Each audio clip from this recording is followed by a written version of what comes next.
छात्र छात्राओं, मैं संतोष कुमार पांडे आज आप लोगों के लिए कक्षा 11 का जीव विज्ञान का पहला लेक्चर लेकर के आ रहा हूं। सबसे पहले आप लोग देखेंगे कक्षा 11 जीव विज्ञान में आपको पढ़ना क्या है।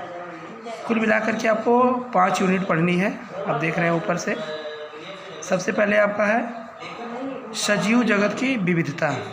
सजीव जगत की विविधता से कुल 7 अंक के प्रश्न आएंगे आप लोगों में। दूसरा यूनिट है जंतु और पौधों की संरचनात्मक संघटना, जिससे आपको कुल 12 अंक प्राप्त होंगे। 12 अंक के प्रश्न आएंगे। तीसरा आपका है कोशिका संरचना एवं कार्य, जिससे आपको कुल मिलाकर के 15 अंक के प्रश्न मिलेंगे। और चौथी इकाई आपकी है पादप कार्य की, जिससे आपको 18 अंक प्राप्त होगा। और 5वीं इकाई है आपका मानव कार्य की, जिससे आपको 18 अंक प्राप्त होगा। कुल मिलाकर के आपका यहाँ पे 70 अंक होगा रिटन का और 30 अंक होगा आपका प्रायोगिक परीक्षाओं का। प्रायोगिक परीक्षाएं आपकी अलग से चलाई जाएंगी। तो सबसे पहले आपको पहली इकाई 1 में सजीव जगत की जो विविधता है, उसमें आपको 4 टॉपिक पढ़ना है। सबसे पहले है सजीव जगत, फिर सजीव जगत में आपको पढ़ना है सजीव क्या है और इसके अंतर्गत जो भी हेडिंग्स आएंगे। दूसरा आपका जीव जगत का वर्गीकरण है। तीसरा आपका वनस्पति जगत है और चौथा आपका जंतु जगत। इन चारों के बारे में आपको सामान्य जानकारी दी जाएगी। इकाई 2 है आपकी जंतु और पौधों की संरचनात्मक संघटना। इसमें प्यारे बच्चों आप लोगों को कुल 12 अंक के जो प्रश्न मिलेंगे, उनमें से आपको पहला जो पाठ पढ़ना पुष्पी पौधों की शारीरिकी। इसमें आपको शारीरिकी एवं रूपांतरण के बारे में पढ़ना है। दूसरा पुष्पी पौधों की आकार की, जिसमें आपको किसी भी पौधे के जड़, तना, पत्ती, पुष्प आदि के बारे में जानकारी दी जाएगी। अगला चैप्टर आपका इसमें जंतुओं की संरचनात्मक संघटना। इसमें प्यारे बच्चों आप लोगों को जंतु ऊतक के बारे में, कोशिकाओं के बारे में पूरी जानकारी दी जाएगी और एक कीट कॉकरोच के बारे में पूरी जानकारी आपको उसकी आकार की, शारीरिकी, जैसे उसमें पाचन, परिसंचरण, श्वसन, तंत्रिका एवं जनन आदि का संक्षिप्त वर्णन किया जाएगा। इसके बाद आपकी अगली इकाई है कोशिका संरचना एवं कार्य। इससे आपको 15 अंक पहले से बताया जा चुका है। इसमें आपको कोशिका जीवन की जो इकाई है उसके बारे में पूरा डिटेल में पढ़ना है। कोशिका के बारे में कोशिकाएं कितने प्रकार की होती हैं, जैसे यूकैरियोटिक, प्रोकैरियोटिक। फिर कोशिकांग क्या होते हैं, अर्थात कोशिका किन किन अंगकों से मिलकर के बना होता है।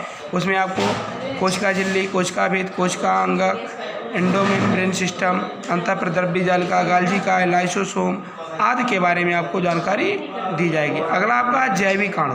जैविक अणु के रूप में आपको कार्बोहाइड्रेट, प्रोटीन, फैट के बारे में आपको पूरा पढ़ाया जाएगा, जिनसे मिलकर के किसी जीव संरचना का निर्माण होता है। अगला चक्र है आपका, या अगला जो पार्ट है आपका कोशिका चक्र एवं कोशिका विभाजन। इसमें आपको बताया जाएगा किस प्रकार से कोशिकाएं नई नई बनती रहती हैं और कैसे इनका विभाजन होता रहता है। इसके बाद आपकी इकाई 4 आएगी पादप कार्य की। पादप कार्य की से कुल 18 अंक के प्रश्न प्राप्त होंगे आपको, जिसमें पहला आपका पौधों में परिवहन, अर्थात पौधों में भोजन का, जल का, गैस का संवहन या परिवहन कैसे होता है। जड़ से लेकर के और 100 फीट ऊंचे पौधे होते हैं, उन पौधों तक, ऊपर पत्तियों तक पानी कैसे पहुंचता है, या पत्तियों में आप जानते हो भोजन बनाया जाता है तो वो जड़ों तक भोजन कैसे पहुंचता है, ये आपके पौधों में परिवहन के अंतर्गत पढ़ाया जाएगा। फिर आपका है खनिज पोषण। पौधों को किन किन पोषक पदार्थों की आवश्यकता होती है, किन से उनका पोषण होता है, उन सारे खनिज पदार्थों के बारे में आपको पढ़ाया जाएगा। अगला आपका है पौधों में प्रकाश संश्लेषण। जो प्रकाश संश्लेषण के द्वारा पौधों में भोजन का निर्माण होता है, इसके बारे में आपको संपूर्ण जानकारी दी जाएगी। अगला पार्ट है आपका पौधों में श्वसन। ये पादप कार्य के अंतर्गत ही आएगा। इसमें पौधे कैसे श्वसन करते हैं, श्वसन के द्वारा कैसे वो अपना जो भोजन है उसको कैसे वो यूटिलाइज करते हैं, अपने शरीर में ऊर्जा के रूप में कैसे प्रयोग करते हैं, इसके बारे में आपको संपूर्ण जानकारी दी जाएगी।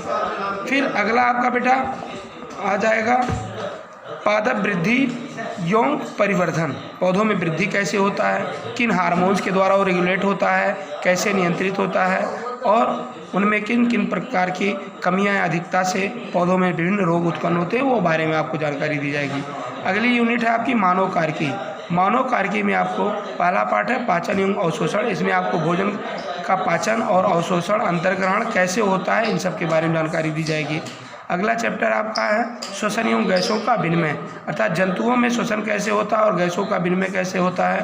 फिर अगला चैप्टर आपका परिसंचरण एवं देह तरल अर्थात आपके शरीर में जो रक्त होता है उस रक्त के द्वारा किस प्रकार से उसका संचरण पूरे शरीर में होता है, कैसे उनके द्वारा किन किन पदार्थों का परिसंचरण किया जाता है वो बताया जाएगा। फिर आपके शरीर में जो उत्सर्जी पदार्थ होते हैं, पाचन और अवशोषण और उत्सर्जन के बाद जो बनते हैं उत्सर्जी पदार्थ, उनको शरीर से किस प्रकार से बाहर निकाला जाता है, किन अंगों के द्वारा निकाला जाता है, इसके बारे में आपको जानकारी दी जाएगी। अगला है कि जंतु जो है गतिमान होता है तो उसमें गमन एवं संचलन की क्रियाएं कैसे होती हैं, किन कारणों से गमन होता है, पौधों में गमन क्यों नहीं होता है या किस प्रकार का होता है, उसके बारे में जानकारी आपको दी जाएगी। फिर है जो पौधों में तंत्रिका नियंत्रण नहीं होता है, जंतुओं में तंत्रिका नियंत्रण होता है, अर्थात हम किसी भी स्टिमुलस या जो हमारे ऊपर उद्दीपन आते हैं, जैसे कोई आपको बुलाए तो आप उसके तरफ ध्यान करके देखते हो, जबकि पौधों को बुलाते रहिए तो नहीं सुनेंगे। अर्थात मनुष्यों में तंत्रिका या नियंत्रण या समन्वय होता है तो उसके बारे में आपको जानकारी तंत्रिकीय नियंत्रण एवं समन्वय में दिया जाएगा। और अंतिम होगा आपका कोऑर्डिनेशन, केमिकल कोऑर्डिनेशन यानी कि रासायनिक समन्वयन, अर्थात आपके शरीर में जो विभिन्न प्रकार के अंगों का संचालन होता है या विभिन्न प्रकार की जैविक क्रियाओं का संचालन होता है वो किन केमिकल्स, किन हार्मोन्स के द्वारा होता है उसके बारे में आपको जानकारी दी जाएगी। तो ये आपका पाठ्यक्रम है। कल से प्यारे बच्चों आप लोगों को पहले पाठ से पढ़ाना आरंभ किया जाएगा। आप इस सिलेबस को लिख लेंगे, पुनः इसी सिलेबस के अनुसार आपको अगली कक्षाएं दी जाएंगी। तब तक के लिए धन्यवाद।